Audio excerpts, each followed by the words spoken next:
ឆ្ងល់អ្នកដែលជួបជុំស៊ីផឹកកាន់កែវជុលផឹកថាលើកដាច់អ្នកខ្លះទើបតែចេញមកពីពេទ្យអង្គុយលេងបានមួយផ្នែកក៏លើកដាច់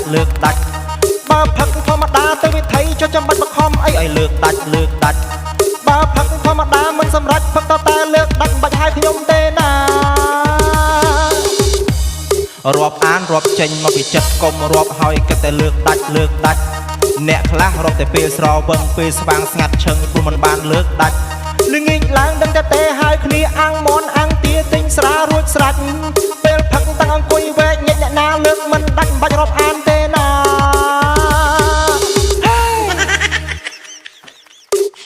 ផឹកស៊ីឲ្យមានរបបមានរបៀបផឹកតែសារសុខភាពកុំលើកដាច់